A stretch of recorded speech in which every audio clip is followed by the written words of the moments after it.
शंका नहीं है तो हम आगे बढ़ सकते हैं। तो आइए आगे बढ़ जाते हैं फिर हम। और यदि कोई शंका हो तो बीच में भी आप संकेत कर सकते हैं, मैं अवसर होगा तो अवश्य बता दूंगा। जी तो आचार्य जी नमस्ते। जी नमस्ते, बताएं। क्या आपने इस पुस्तक का कोई ऋषि का नाम या किसकी, कपिल मुनि जी के किसकी प्रेस्क्राइब किया है? जी, महर्षि कपिल की पुस्तक है ये, सांख्य दर्शन। और जी स्वामी ब्रह्म मुनि जी का भाष्य है इसका। और इसकी अच्छा जी। पीडीएफ भी ग्रुप में, हाँ, पीडीएफ ग्रुप में भेजी भी गई थी। जी मैं तो आज ही आई हूँ, इसलिए अगर अगर हो सके तो मुझे पीडीएफ दे दो। जी, ग्रुप में भेज दी जाएगी, वहां से ले लीजिएगा, ठीक है। नीलम जी आप मुझे दे देंगी ग्रुप में? जी जी, अभी अभी डलने तो मैं आपको भेज दूंगी, फॉरवर्ड कर दूंगी। जी धन्यवाद धन्यवाद। जी चलाइए।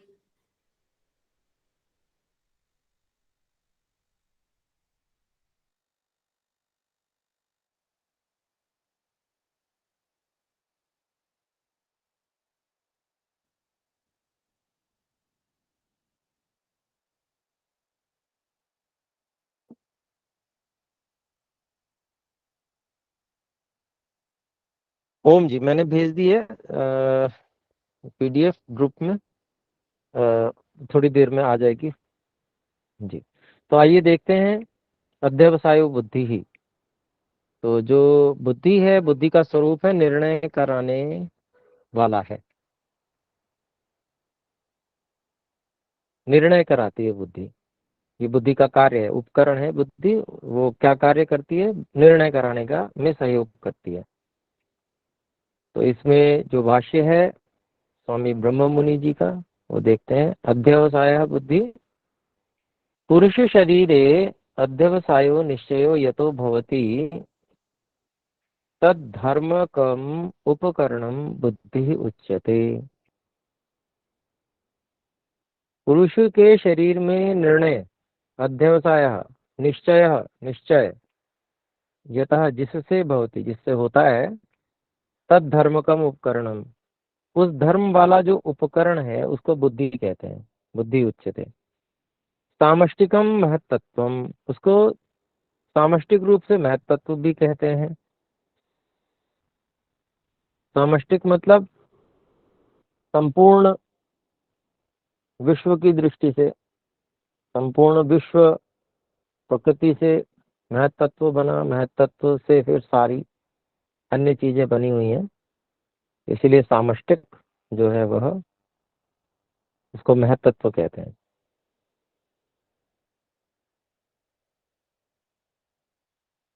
अध्यवसायस्तु सत्व स्वरूपवत्वात्, निर्णय कराने का जो कार्य है,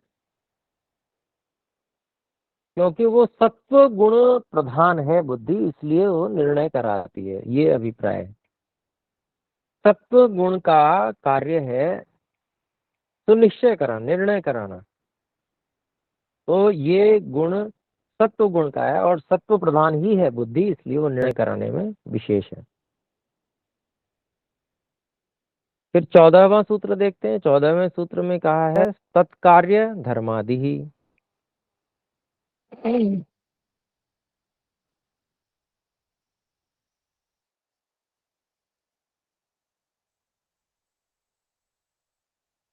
तो उसी बुद्धि का कार्य जो है, अगर वो जब, वैसे तो सामान्य रूप से सत्व प्रधान है, लेकिन उसमें अगर हर समय सत्व प्रधान नहीं रह सकती कोई भी चीज, कभी रजो प्रधान भी होगी, कुछ समय के लिए ही हो भले ही। तो ऐसी स्थिति में धर्म ऐश्वर्य आदि में प्रवृत्ति कराना, ये बुद्धि का कार्य उस समय होता है।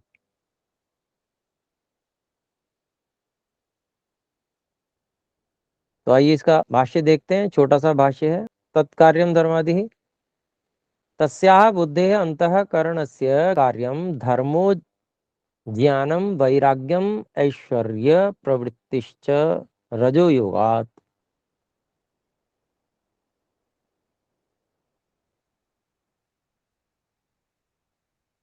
तो रजोगुण का योग होने से तस्या उस बुद्धि के अर्थात अंतःकरण से अंतःकरण का जो कार्य है वो धर्म, ज्ञान, वैराग्य, ऐश्वर्य इनमें प्रवृत्ति कराना होता है रजोगुण के कारण से।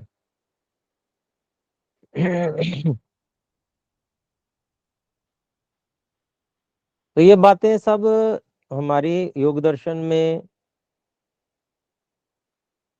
जो समाधिपाद का दूसरा ही सूत्र है उसमें महर्षि व्यास जी ने व्यास भाष्य में दी हुई हैं, ये बातें समझाई हुई हैं वहां पर।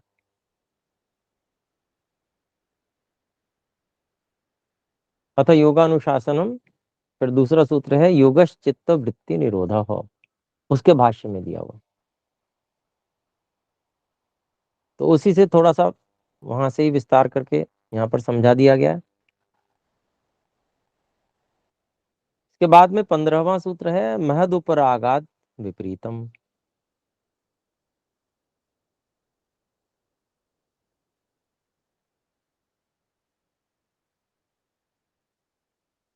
तो जब बुद्धि तमो प्रधान हो जाती है, मतलब तमोगुण उसमें प्रधान हो जाता है तब, क्योंकि एक ही सत्वगुण ही सदा प्रधान रहे ऐसा तो नहीं होता है। कभी सत्व को दबाकर रजोगुण हावी हो जाता है, कभी रजोगुण सत्वगुण को दबाकर तमोगुण हावी हो जाता है। ऐसी स्थिति जब होती है जब तमोगुण प्रधानता में होती है तो फिर बुद्धि जो है वह विपरीतम उल्टी चलती है। बुद्धि उल्टी उल्टी चलती है तो सब कुछ उल्टा पुल्टा हो जाता है, सारे काम उल्टे पुल्टे हो जाते हैं। तो महत उपरागात विपरीतम, महत तत्व शरीरे बुद्धि रूपम, महत तत्व शरीर में बुद्धि के रूप में है, तत्खलु उपरागात तमसा सह वर्तमानम, वह निश्चय से उपरागात रंगा हुआ होने से उसको खोलते हैं तमसा सह वर्तमानम, अर्थात तमोगुण के साथ वर्तमान होने से, तमोगुण से रंगा हुआ होने से विपरीतम उल्टी चलती है। कैसे, क्या क्या होता है जब उल्टा होता है तो बुद्धि उल्टी उल्टी चलती है तो क्या होता है उसको बता रहे हैं, देखिए। विपरीतम अधर्म, अज्ञान, अवैराग्य, अनैश्वर्य उपगम भवति। तो ऐसी उल्टी स्थिति में क्या क्या प्राप्त करने वाला होता है, तो अधर्म, अज्ञान, अवैराग्य, अनैश्वर्य इसको प्राप्त करने वाला होता है। उल्टी चलती है बुद्धि तो। फिर आगे कहते हैं तथा अहंकार, अथ अहंकार, और अहंकार के विषय में क्या है, बुद्धि के विषय में तो ये 3 सूत्र बता ही दिए। फिर अहंकार के विषय में कहते हैं अभिमानो अहंकार, अर्थात अहंकार क्या है, जो अस्तित्व का बोध कराने वाला, अस्तित्व का अनुभव कराने वाला है, वही अभिमान कहते हैं उसको। मैं हूं, तो मैं हूं ये जो क्या है अपने अस्तित्व का बोध है, तो इसी को अभिमान भी कहते हैं। इसका जो अनुभव कराता है, अनुभव करने का जो साधन है वो अहंकार अहंकार है। इसका भाष्य देखते हैं अभिमान अहंकार पुरुष शरीरे अभिमानो भवति यतः सोहम सो यतः सो अहंकार। पुरुष शरीर में जो मैं हूं की ऐसी अनुभूति होती है वो किससे होती है, किससे होती है, यतः जिससे होती है वह अहंकार है। वही साधन है अहंकार, उस साधन का नाम है अहंकार। फिर इसके बाद में क्या कहते हैं, देखिए अगला सूत्र है 17वां, बहुत छोटे छोटे से भाष्य हैं, खाली समझने के लिए।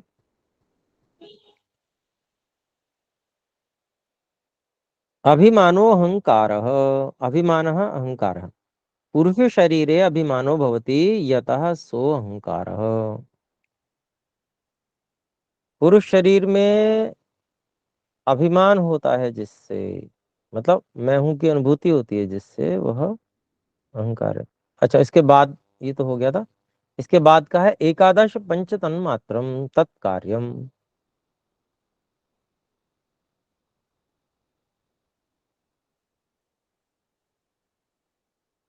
तो उस अहंकार के कौन से कार्य हैं?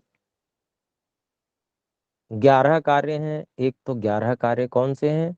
5 ज्ञानेंद्रियां, 5 कर्मेंद्रियां और एक मन, और पंच तन्मात्र, 5 जो तन्मात्राएं हैं, रूप रस गंध स्पर्श और शब्द, ये तन्मात्राएं भी अहंकार की ही कार्य हैं, अहंकार से ही बनी हुई हैं। अहंकार तत्व है, उनसे ये सब चीजें बनी है। 16 तत्व हो गए जो अहंकार से बने। तो इसको खोलते हैं, देखिए भाष्य में, एकादश पंचतन मात्रम समनस्कानि ज्ञान कर्मेंद्रियाणि, मन सहित ज्ञानेन्द्रियां और कर्मेंद्रियां, ये 11 हो गए।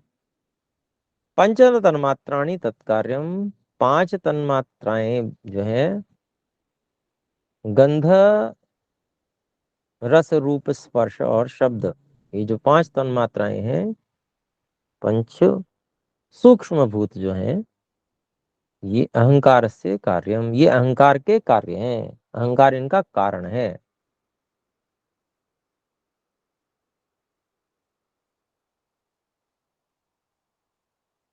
फिर 18वां सूत्र है।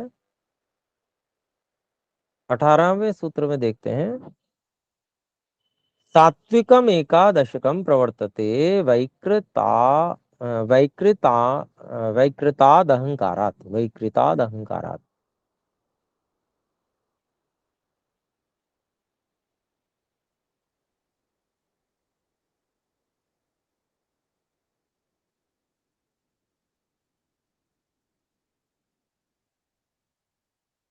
हम में से किन्हीं का हाथ ऊपर है, इसका मतलब आप कुछ पूछना चाहते हैं,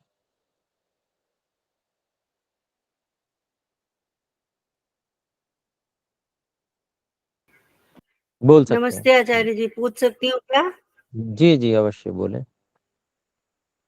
आचार्य जी, मैं ये पूछ रही थी कि ये जो तन्मात्राएं हैं, तो इनका क्या, इनको कैसे समझेंगे, क्या चीज होती है, मतलब इनका स्वरूप क्या होता है? जैसे इंद्रियों का तो समझ में आ गया, 5 इंद्रियां, 5 ज्ञानेंद्रियां, 5 कर्मेंद्रियां और मन, और ये जो तन्मात्राएं हैं, इनको कैसे समझेंगे? जी, इनको समझने के किस लिए, तरीके से हमारे उसमें? जी जी इनको समझने के लिए हमको स्थूल भूतों का सहारा लेना पड़ेगा। स्थूल भूत जो भी बने हैं, उनके जो सूक्ष्म कारण है वो ये तन्मात्राएं हैं। जैसे पृथ्वी स्थूल भूत है, तो उसमें जो प्रमुख कारण है, उसके जो परमाणु के बनने में जो प्रमुख कारण है, वह गंध तन्मात्रा है। इसीलिए पृथ्वी में गंध प्रधान है। पृथ्वी जहां भी पार्थिव पदार्थ है, उन सब में गंध मुख्य रूप से होती है। अन्य भी है, रूप भी है वैसे तो उसमें, लेकिन सबसे प्रधानता जो है गंध की रहती है। ऐसे ही जो जल है, उसमें रस की प्रधानता है, थोड़ा रूप भी है यद्यपि। अगर शुद्ध जल हो तो आर पार भी हो जाता, दिखता है, लेकिन रूप फिर भी है ना जी। तो ऐसे ही जो जी अग्नि है, उसमें रूप की प्रधानता है ना। तो रूप तन्मात्रा से वो अग्नि तत्व बना हुआ है। अग्नि के जो परमाणु है, वो रूप तन्मात्रा मुख्य रूप से उसमें है। स्पर्श भी है वैसे तो, क्योंकि गर्म स्पर्श उसका अनुभव होता है, लेकिन मुख्य रूप से रूप उसका, उसकी रूप की प्रधानता है जी। इस तरह से समझेंगे। वैशेषिक दर्शन थोड़ा सा आगे हो, हम करेंगे भी वैशेषिक दर्शन को भी, तो ये सब चीजें और अच्छे से समझ में आएंगी। तो तो अभी सर, ये ये समझ जो के चले। 5, हम्म, हाँ जी, बोले मैं बोले। थोड़ा सा एक छोटा सा प्रश्न और है कि ये जो 5 तन्मात्राएं हैं, 3 तो मतलब हमें दिखाई देती है हमारे चर्म चक्षु से, लेकिन शब्द और वायु स्पर्श, ये हमें मतलब दिखाई तो नहीं देती, महसूस होती हैं। जी, तो तन्मात्राएं इसका क्या? बिल्कुल भी हमें, जी तन्मात्राएं हमें दिख नहीं सकती हैं। जो भी उनका स्थूल कार्य है, बहुत सारी तन्मात्राएं मिलके जो परमाणु बना, और बहुत सारे परमाणु मिलके ये पृथ्वी आदि स्थूल भूत स्थूलभूत बने। हमारे सामने। हाँ, तो स्थूल भूतों को हम जानते हैं और समझते हैं, अनुभव में भी यही मुख्य रूप से आते हैं। इंद्रियों के हम्म। माध्यम से, इंद्रियों के माध्यम से हमें स्थूल भूत समझ में आते हैं। वायु है तो वो स्पर्श करके जाती, छूती है तो हमें अनुभव होता है ना जी। तो वो जी। भी स्थूल भूत है। सूक्ष्म भूत जो तन्मात्राएं हैं वो अनुभव में नहीं आती इस तरह से। ऐसे ही तो इसका मतलब आकाश, ये हुआ, ये जो तन तन हम्म, ऐसे ही आकाश शब्द के माध्यम से हमें अनुभव में आता है, और उसके साथ में निष्क्रमण और प्रवेशन, अर्थात उसमें से निकलना आना जाना होता है, क्योंकि हम आ जा पा रहे हैं इसका मतलब वहां आकाश है। और शब्द हम सुन पा रहे हैं, शब्द प्रकट हो रहा है, उत्पन्न हो रहा है और हमें सुनाई दे रहा है, तो ये सब आकाश को बताते हैं। तो इससे भी हम आकाश को समझ रहे हैं, जान रहे हैं, है ना। तो लेकिन आकाश को जान रहे हैं, आकाश स्थूल भूत को जान रहे हैं शब्द के माध्यम से। जो शब्द तन्मात्रा है, जो उसका सूक्ष्म कारण है आकाश का, उसको नहीं जान पा रहे हैं। इंद्रियों से वो जानने हम्म, योग्य नहीं है जी, वो जानने योग्य नहीं है, वो अत्यंत सूक्ष्म है। हम तो जो इंद्रियों से तो इन जो स्थूल भूत हैं इनके परमाणुओं तक को नहीं जान सकते। इनके सूक्ष्म जो कारण हैं उनको स्थूल इंद्रियों से हम नहीं जान सकते। वो विषय नहीं है इनका, बहुत सूक्ष्म है वो। तो इसका लेकिन फिर मतलब भी ये हुआ सूक्ष्म, कि ये जो, जी, ये जो हमारे स्थूल भूत हैं, तो ये जो तन्मात्राएं हैं, इनके एक्सप्लेनेटरी मतलब हो गए ना गुण, या मतलब इससे इसको पहचाने, जैसे गंध से पृथ्वी को पहचाने, ऐसे। जी जी जी, बिल्कुल बिल्कुल। अगर हमें कहीं गंध आ जी। रही है तो इसका मतलब पार्थिव परमाणु हमारे नासिका तक आकर स्पर्श कर रहा है, इसको समझना होगा। तो सूक्ष्म परमाणु जी। है, मान लीजिए हवा के साथ आ रहा है, हमें नहीं दिखता, लेकिन गुलाब की गंध हम्म, आती है। गंध आ रही है तो मतलब गंध गुण जो है वो बिना द्रव्य के तो हो ही नहीं सकता। द्रव्य के साथ ही गुण रहता है, द्रव्य से अलग कभी भी नहीं रहता। तो उस बात से हमें हम्म, समझ में आता है कि गंध आ रही है, इसका मतलब गंध का जो परमाणु है वो भी वहां पर है।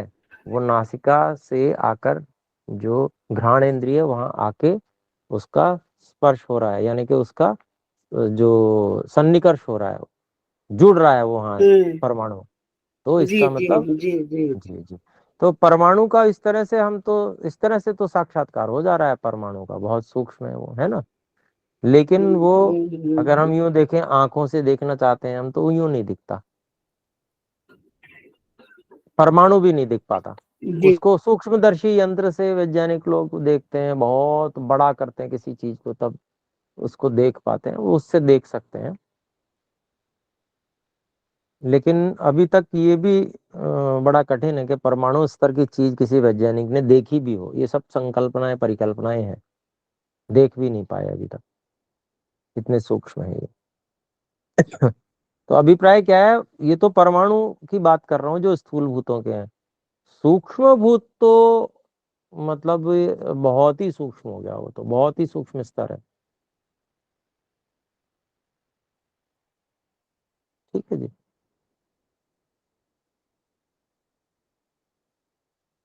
जी, धन्यवाद जी। धन्यवाद जी। तो हम यहाँ पर चल रहे थे सात्विकम एकादशम प्रवृत्ति थे व्यक्तिता अहंकार, 18वां चल रहा है ना जी। जी, 18वें पे थे हम। तो 18वां सूत्र है सात्विकम एकादशकम प्रवर्तते वैकृताद अहंकार। जो एकादशकम 11 संख्या वाला सात्विक मन है, मतलब 11वां मन है। 5 ज्ञानेंद्रियां, 5 कर्मेंद्रियां, तो 10 हो गए, और 11वां मन हो गया। तो 11वीं संख्या वाला जो सात्विक मन है वो भी सत्व प्रधान अहंकार से उत्पन्न होता है।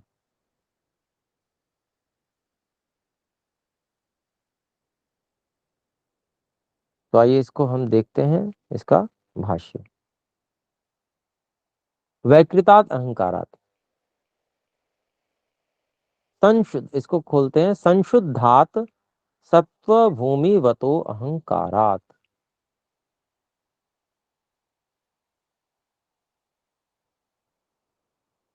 वैकृतात् का अर्थ है, खोलते हैं, संशुद्धात् सत्व भूमिवतः। वैकृत अर्थात हुआ जो बिल्कुल शुद्ध है, अर्थात सत्व भूमि वाला, अर्थात सत्व प्रधान जो है, ऐसे अहंकार। अहंकार वैसे सत्व प्रधान ही है, मूल जो संरचना है बुद्धि की सत्व प्रधान है, लेकिन उससे कुछ रजोगुण अधिक है उसमें, अहंकार में। फिर भी थोड़ा सा रजोगुण अधिक होने पर भी प्रधानता सत्व की ही रहती है, वहां पर सत्व प्रधान ही है वो। तो ऐसे जो संशुद्ध और सत्व भूमि वाले, सत्व प्रधान जो अहंकार है, उससे सात्विकम एकादशकम प्रवर्तते। इसको खोलते हैं, इंद्रियाणाम एकादश संख्याकम मनः। इंद्रियों में जो 11वीं संख्या वाला है वैसा मन सात्विकम सत्व भूमि मत अभिव्यक्तम भवति। तो ऐसा जो मन है वो सात्विक, जो अहंकार भी सात्विक है, तो उस सात्विक अहंकार से 11वां जो मन है वो भी सात्विक, अर्थात सत्व भूमि वाला, सत्व भूमि मत, मतलब सत्व प्रधान अभिव्यक्तम भवति, अभिव्यक्त होता है। अर्थात ये अभी सत्व प्रधान ही चल रहे हैं सारे। बुद्धि सत्व प्रधान है, अहंकार भी सत्व प्रधान है, बुद्धि की अपेक्षा कुछ उसमें रजोगुण अधिक है, लेकिन फिर भी सत्व प्रधान है। ऐसे ही मन भी जो अहंकार से बना है वो भी सत्व प्रधान है।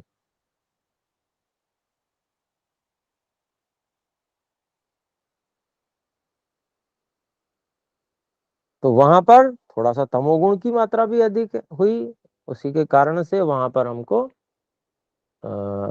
रूप, गंध, इस सब का भी मन अनुभव करा देता है, मन में वो शक्ति है। लेकिन फिर भी है वो भी सत्य, मूल रूप से जो उसका निर्माण है, उस निर्माण में सत्व प्रधानता ही है। सत्व के ही जो सूक्ष्म कण है, मूल कण है, सत्व के ही अधिक वहां पर नियोजित है। मन में भी ऐसी स्थिति है, ऐसा समझना चाहिए। और यही बात योग दर्शन में भी बताई गई है। फिर आगे कहते हैं, यथोक्तम अग्रेपि, जैसा कि आगे भी कहा गया है, गुण परिमाणम अभेदा नानात्वम अवस्थावत।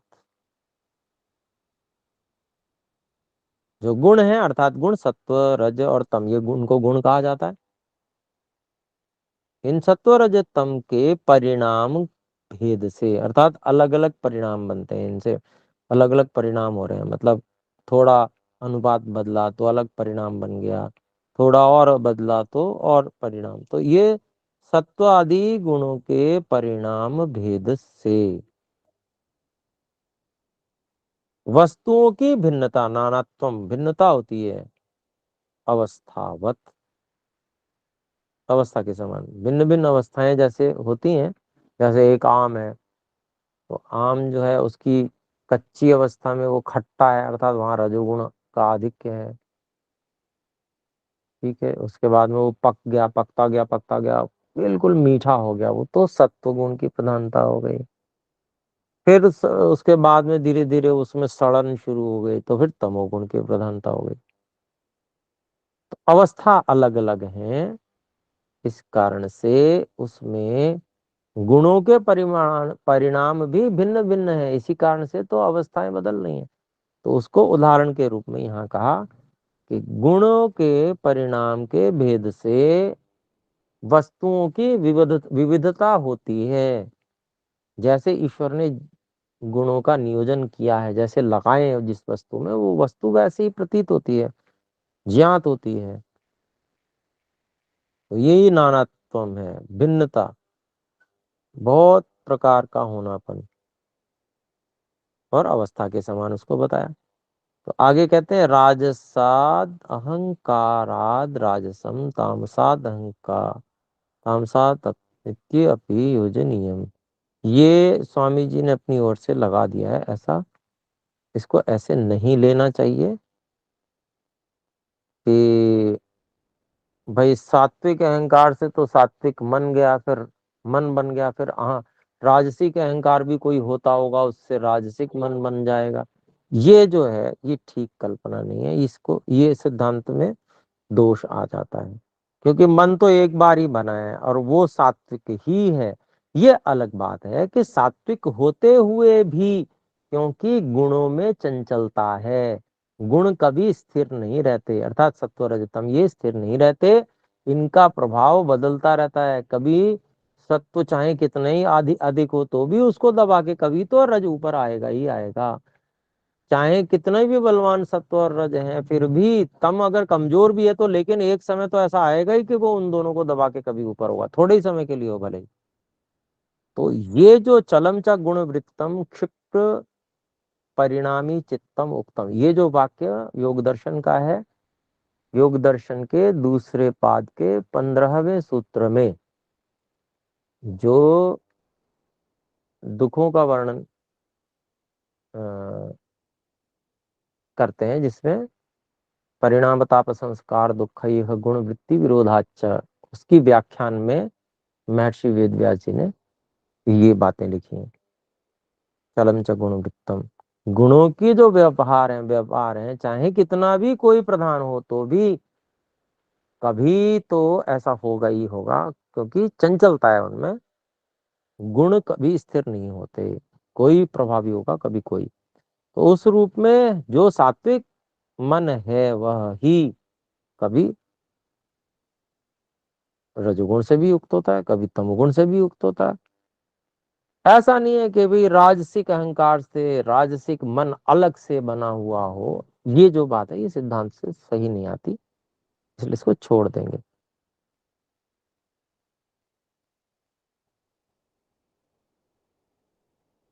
फिर आगे कहते हैं एवं मनस त्रिगुणत्वेन प्रवर्तनम भवति। तो ये बात ठीक है, इस प्रकार से जो मन है उसका 3 गुणों के रूप से प्रवृत्ति होती है। तो 3 गुण के रूप से प्रवृत्ति तो मन की होती है, क्योंकि गुणों की जो प्रवृत्ति है वो चंचल है ही, तो उस रूप में उसको समझ लेंगे। तो अब 19वां सूत्र उसकी भूमिका किम तद एकादशकम इति उच्यते। तो उसे 11वां क्यों कहते हैं भाई? मन जो है उसको 11वां क्यों कहते हैं?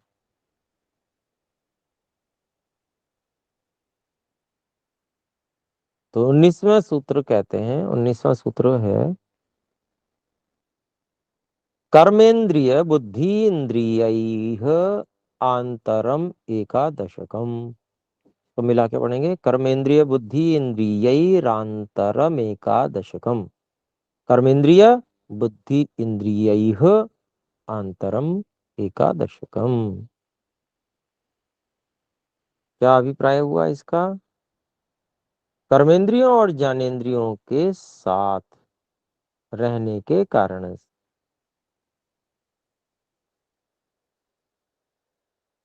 शरीर के अंदर कार्य करने वाला जो साधन है वो मन है। आंतरम अंदर काम करने वाला, जो है अंदर का काम करता है, तो आंतरम ये विशेष रूप से कहा है। तो इससे ये जो प्रमाण है आंतरम ये कहता है कि भाई मन अंदर काम करता है, बाहर नहीं। कई जगह ऐसा भी कहते हैं ना कि मन बाहर चला जाता है, तो वो उस रूप में सोचना गलत है कि मन बाहर नहीं जाता कभी भी। मन आत्मा को छोड़कर कभी भी कहीं नहीं जाता है। मन को जो सूचनाएं हैं वो प्राणों के माध्यम से प्राप्त होती हैं। मन इतना अधिक शक्तिशाली है कि अगर हम उसका उपयोग करना जान जाएं तो मन को जाने की आवश्यकता नहीं है। ब्रह्मांड की, संपूर्ण ब्रह्मांड की सारी सूचनाएं जो चाहे जानना वो मन में प्राप्त हो जाती हैं। और उसका कारण है प्राण, जो सामष्टिक प्राण परमात्मा ने बनाया है, उससे कर्म भी होते हैं, उससे संसार का धारण भी करते हैं परमात्मा, और उससे सभी प्रकार की सूचनाएं भी सर्वत्र सदा उपलब्ध रहती हैं। तत्क्षण रूप, रस, गंध, स्पर्श, शब्द, इससे संबंधित ब्रह्मांड में जितनी घटनाएं हैं वो सब प्राण के माध्यम से सर्वत्र प्रसारित होती रहती हैं, पहुंचती रहती हैं तत्क्षण, उसी क्षण। ये प्राण की जो महान शक्ति है, उस प्राण की महान शक्ति का उपयोग मन करता है, इसलिए वो अंदर रहता हुआ भी ऐसा लगता है जैसे वो बड़ी दूर चला गया है। इसीलिए आंतरम जो यहाँ कहा गया, ये प्रमाण है इस बात का। महर्षि कपिल जी इस बात का प्रमाण दे रहे हैं कि वो मन अंदर कार्य करने वाला है। तो इसका देखते हैं, आइए देखिए। कर्मेंद्रिय बुद्धि इंद्रिय आंतरम, इसको खोलते हैं। कर्मेंद्रिय ज्ञानेन्द्रिय दशभिः सह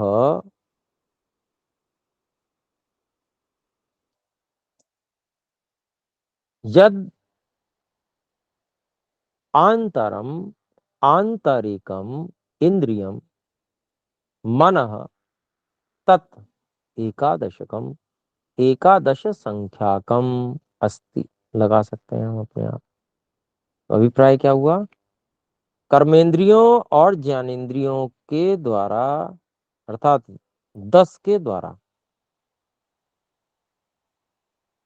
सह लगा हुआ है तो द्वारा हटा के सह लगा देंगे। मतलब कर्मेंद्रियों और ज्ञानेन्द्रियों, इन 10 के साथ में यद, जो आंतरम अर्थात आंतरिकम, जो आंतरिक है, अंदर की इंद्रियम इंद्रिय है, मनः वो मन है, तत् एकादश संख्या कम, वो 11वीं संख्या वाला है। वो इंद्रिय भी है और अंदर काम करता है केवल, इसलिए वह 11 संख्या वाला है।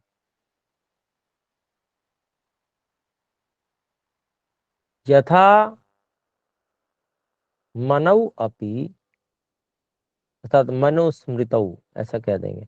जैसे कि मनुस्मृति में भी कहा गया है, एकांशम मनो ज्ञेयम, एकादशम, द इसमें छूट रहा है, तो एकादशम मनो ज्ञेयम स्वगुणेनो भयात्मकम। मनुस्मृति में क्या कहा है कि जो 11वां मन है उसको 11वां इंद्रिय जानना चाहिए, और स्वगुणेन उभयात्मकम, वो अपने गुण से दोनों ही स्वरूप वाला है, अर्थात वो ज्ञानेन्द्रियों को भी सहयोग करता है, कर्मेंद्रियों को भी सहयोग करता है। फिर आगे कहते हैं तानी खलु इंद्रियाणी, वे जो निश्चय से जो इंद्रियां हैं, अहंकारिकत्व श्रुतेर्न न भौतिकानि,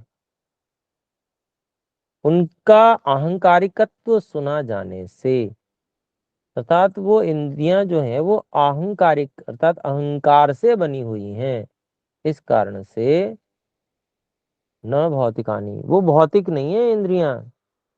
आंख का गोलक देख के हमको लगता है कि ये आंख ही इंद्रिय है, हाथ देखकर बड़ा सा दिखता है ये, तो इसको समझते हैं यही हस्त इंद्रिय है, ऐसा नहीं है।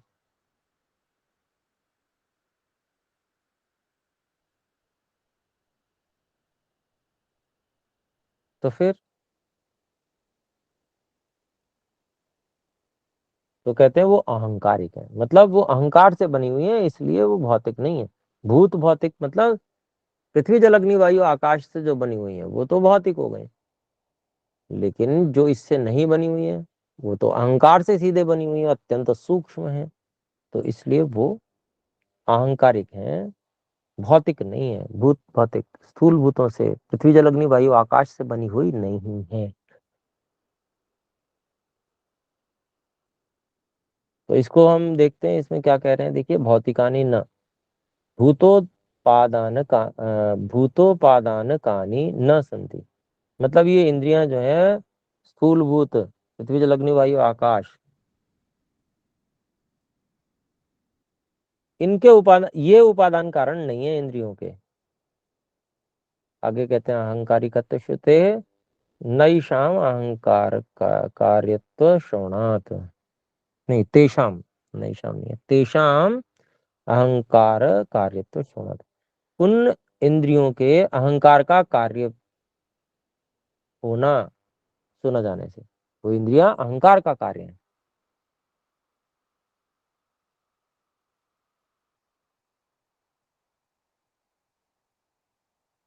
ये तस्मात् जायते प्राणो मन सर्वेन्द्रियाणि च, मुंडकोपनिषद का ये जो दिया हुआ है, इसको कटवा दिया है चारी जी ने।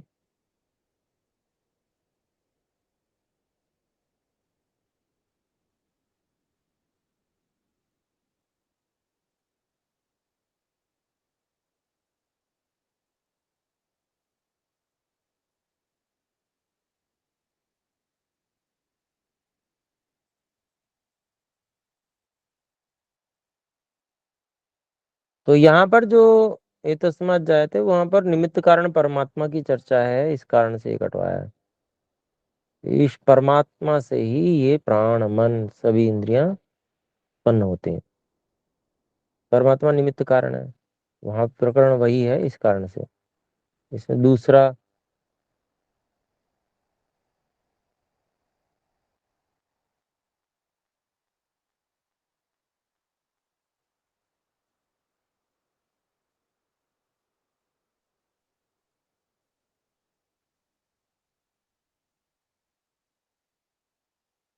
श्रुते है जो उसमें कहा गया है, तो उसके श्रुति बताने के लिए, अहंकारिकत्व की श्रुति बताने के लिए एक कठोपनिषद का श्लोक है। इंद्रियेभ्यो परमो इंद्रियेभ्यः परम मनः, इंद्रियेभ्यः परम मनो मनसः सत्वम उत्तमम, सत्वादधि महानात्मा,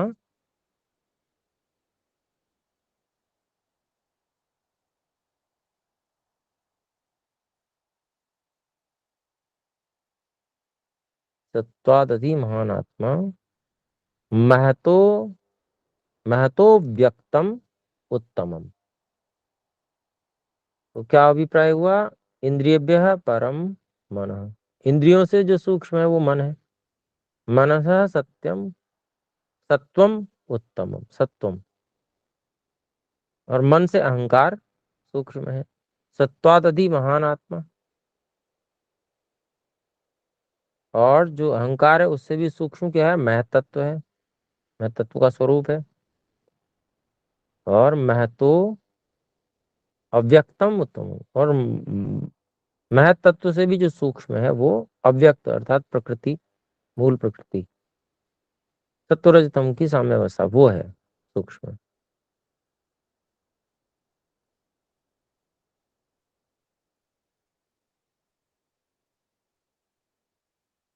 तो ये इंद्रियों से जो है मन को सूक्ष्म बताया गया है, और इंद्रियां जो हैं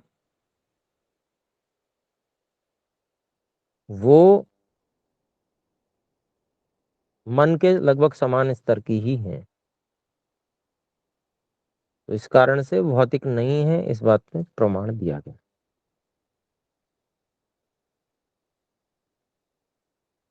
यहाँ अगर एतस्मात् जायते प्राणो मनः सर्वेन्द्रियाणि च, ये मुंडकोपनिषद का जो है, इसमें अगर एतस्मात् अहंकारात ऐसा समझ जाए, इस अहंकार से प्राण मन और सभी इंद्रियां उत्पन्न होती हैं, अगर हम यूं अर्थ कर लें तो फिर ये ठीक हो जाएगा। लेकिन वहां प्रकरण के कारण से ऐसा हटवा दिया है। तो आगे देखते हैं अगले सूत्र की भूमिका।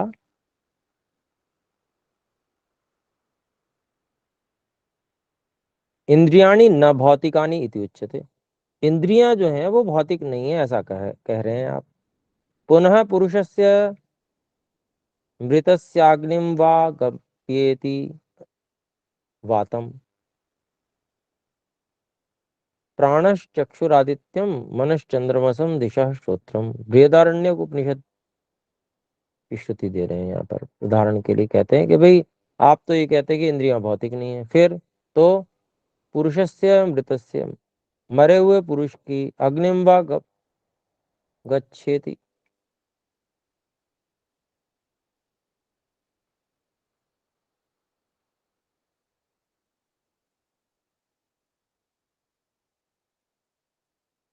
वातम प्राण चक्षुरादित्यम।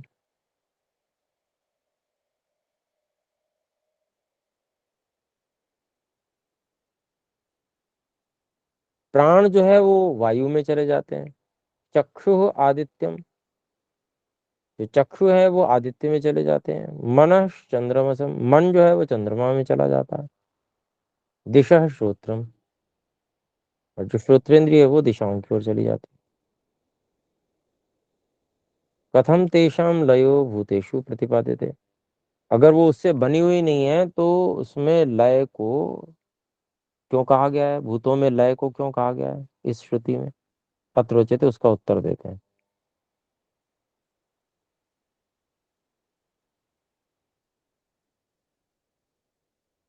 तो क्या सूत्र कहते हैं, देवता लय श्रुति ही नारंभ कस्य। भैया ये देवता में लय होने के मतलब, उस लय होने का मतलब उसके माध्यम से कहीं जाना, ये भी तो हो सकता है। तो लय की श्रुति है, उससे बने हुए होने की थोड़ी श्रुति है जो जिसकी बात आप कर रहे हैं। तो देवता लय श्रुति। तो दिव्य गुणों वाले जो देवता, जड़ देवता हैं, अग्नि आदि हैं, तो उनमें इंद्रियों का लय बता रही है ये श्रुति। लय का मतलब उनके माध्यम से कहीं जाना, उनके साथ में जाना। लय होने का मतलब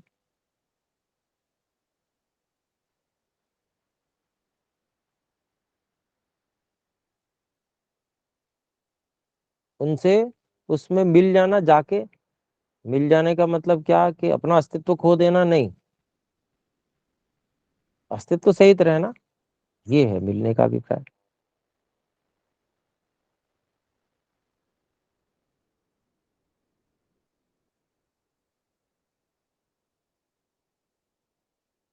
तो आइए देखते हैं इसका हम। देवता लय श्रुति ही नारंभकस्य, आरंभकस्य न। तो इसको खोलते हैं, देखिए। अग्न्यादि देवतासु खलु इंद्रियाणाम लय प्रदर्शिका श्रुति ही ऐसा। अग्नि आदि देवताओं में इंद्रियों के लय को दिखाने वाली ये श्रुति है। नहीं आरंभकत्वस्य, उससे उनसे बने हुए, बना हुआ होनापन नहीं दिखा रही है। नोत्पादकत्वम भूतानाम अत्र लक्ष्यते। भूतों का उत्पन्न होना यहाँ पर लक्षित नहीं है, ये वो बात नहीं कही जा रही है। स्पष्टम ही अत्र, ये बात स्पष्ट ही है यहाँ पर।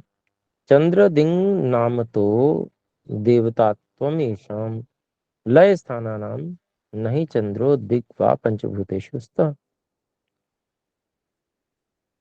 तो ये बात स्पष्ट ही है। चंद्रमा और दिशा के नाम से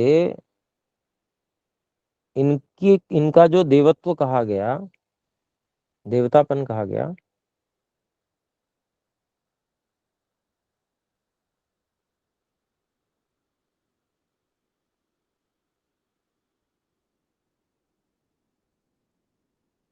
उनका येषाम, उनका लय स्थानानाम,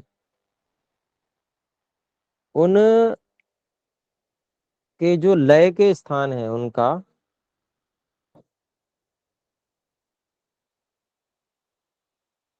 नहीं चंद्रो दिग्वा पंचभूतेषु स्थितः। चंद्रमा या दिशा जो है वो पांच भूतों में तो है नहीं, पांच भूतों से बनी हुई चीजों में वो गिनी जाती है, लेकिन पांच भूतों में नहीं है चंद्रमा। ऐसे दिशा है तो दिशा तो वैसे भी नहीं है, अपेक्षा से व्यवहार होता है दिशा का आकाश देश में ही। तो आकाश तो पंचभूतों में है, लेकिन इन सब की सीधी सीधी गणना पंचभूतों में नहीं है।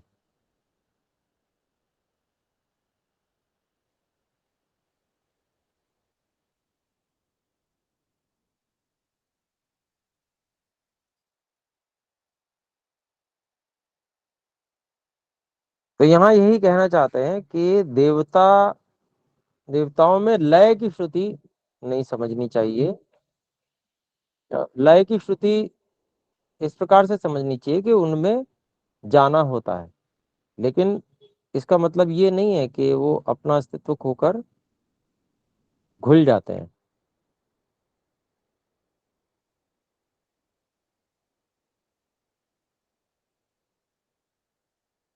बने हुए हों तब उसका लय उस रूप में कहा जाएगा, कि बने भी उससे हैं तो उन्हीं में जाके वो समाप्त हो जाते हैं। लेकिन यहाँ पर केवल लय श्रुति है, उनका निर्माण नहीं बताया जा रहा है इससे। तो आगे देखते हैं, अगला सूत्र की भूमिका है यदि इंद्रियाणी न भौतिकानि, अगर इंद्रियां भौतिक नहीं है, भूतेभ्यो नोत्पन्नानि, भूतों से नहीं बनी हुई है, तदा तानि नित्यानि मन्यते, तो इनको नित्य मान लेना चाहिए। कुतो ही अनित्यानि, फिर अनित्य को कहते हैं इनको। तानि इति आकांक्षा में उच्यते, वे अनित्य क्यों है इस आकांक्षा में कहा जाता है। 22वां सूत्र है तदुत्पत्ति श्रुते विनाश दर्शनाच्च, इंद्रियों की उत्पत्ति सुनी जाने से और उनका विनाश भी देखे जाने से वे इंद्रियां अनित्य हैं। तो उत्पत्ति श्रुति तो है ही है, और विनाश भी शास्त्र के द्वारा तो सिद्धि है कि भाई जो मुक्त होता है उसकी इंद्रियां आदि सब विनष्ट हो जाती हैं। विनष्ट मतलब कारण में लय हो जाती है, कारण रूप हो जाती है, अलग अलग हो जाते हैं कारण, ये अभिप्राय। तो सूत्र देखते हैं, सूत्र के भाष्य तदुत्पत्ति श्रुते श्रुते है तेषाम इंद्रियाणाम उत्पत्ति विषयी का याह श्रुते है, उन इंद्रियों की उत्पत्ति विषयक जो है श्रुति है। ये तस्मात् जायते प्राणो मनः सर्वेन्द्रियाणि च, अब ये तो बिल्कुल ठीक श्रुति है, क्योंकि चाहे निमित्त कारण से कहा जा रहा हो चाहे उपादान कारण से कहा जा रहा हो, है तो उत्पत्ति तो हो ही रही है।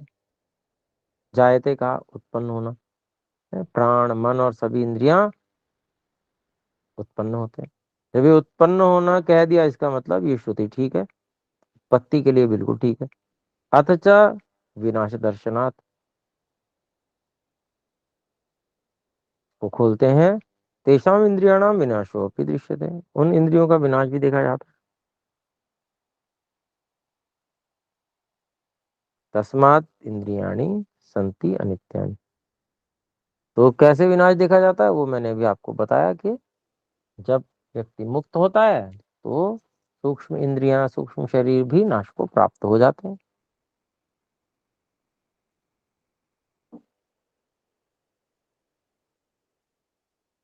तो आगे देखते 23वां सूत्र है अतीन्द्रिय मिंद्रियम भ्रांतानाम अधिष्ठाने। तो ये कहते हैं कि भाई जो इंद्रियां हैं वो अतीन्द्रिय हैं, मतलब वो कोई इन इंद्रियों से देखने योग्य नहीं है, इस इंद्रियों से नहीं दिखेंगी, बिल्कुल भी अतीन्द्रिय हैं।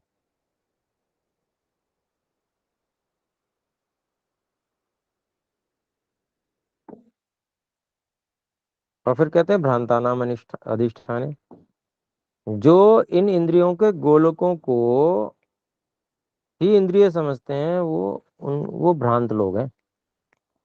उनको पता नहीं है, वो गलती कर रहे हैं, समझ नहीं रहे हैं, सही बात नहीं समझ पा रहे हैं।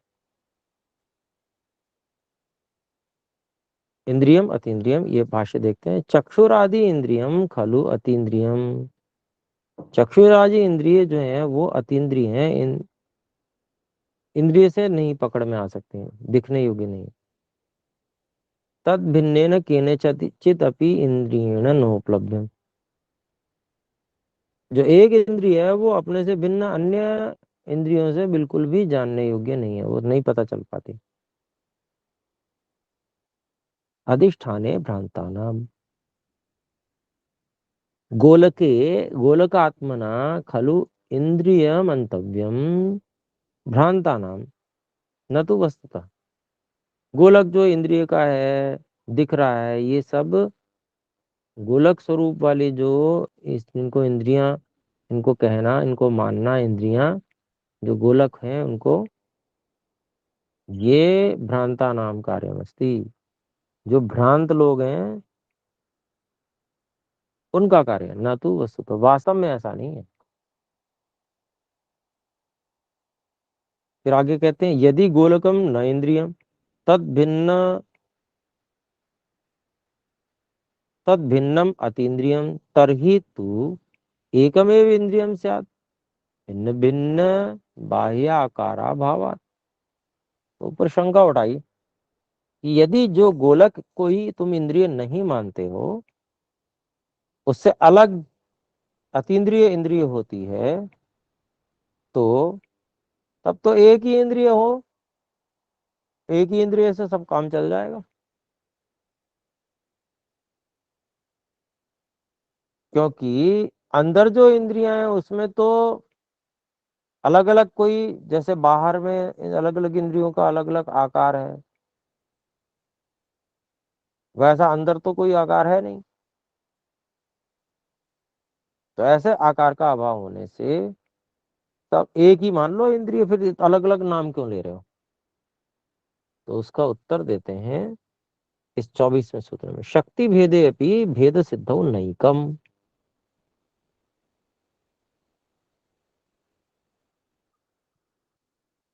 तो इसमें कहते हैं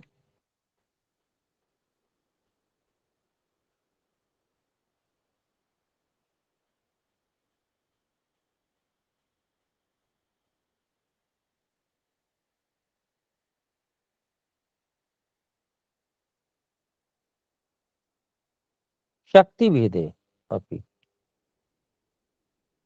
बल्कि रूप रस आदि विषयों का ग्रहण भिन्न भिन्न स्थान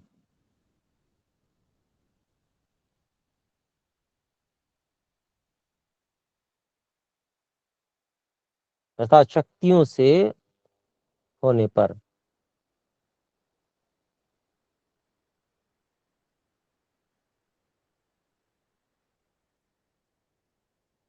अनेक इंद्रियां सिद्ध होती हैं, वेद सिद्ध हो।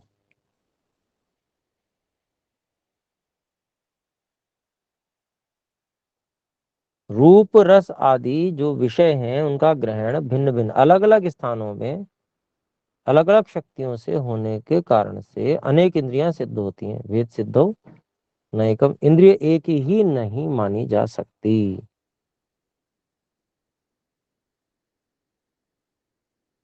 आइए इसका भाष्य देखते हैं।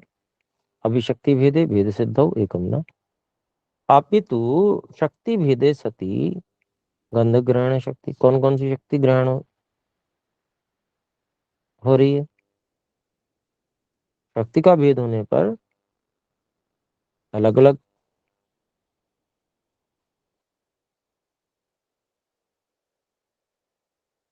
जैसे गंध ग्रहण शक्ति, गंध को ग्रहण करने की शक्ति है। रस ग्रहण शक्ति, रस को ग्रहण करने की शक्ति।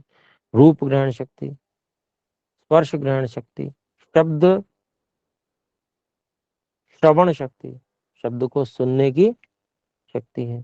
संकल्प धारणा शक्ति, संकल्प करने की शक्ति, धारण करने की शक्ति, इति एवं शक्ति भेदे सति। इस प्रकार से शक्तियों का भेद होने पर तेषाम इंद्रियाणाम भेद सिद्धौ सत्याम इंद्रियम एकम नास्ति। तो सब उन इंद्रियों का भेद सिद्ध हो जाने पर, अलग अलग जो उनकापन है सिद्ध हो जाने पर, इंद्रिय जो है वो एक ही नहीं है, इंद्रियां बहुत सारी हैं। तो इस प्रकार से महर्षि कपिल जी ने यहाँ पर ये सिद्ध किया कि इंद्रिय एक ही नहीं है, बहुत सारी हैं, क्योंकि अलग अलग शक्ति है। तो अभी हमारा समय समाप्त हुआ, तो आइए एक बार ओम का उच्चारण करते हैं और अगली कक्षा में पढ़ेंगे। जो भी शंकाएं हैं वो अगली कक्षा में पूछिएगा। आइए एक बार ओम का उच्चारण करें।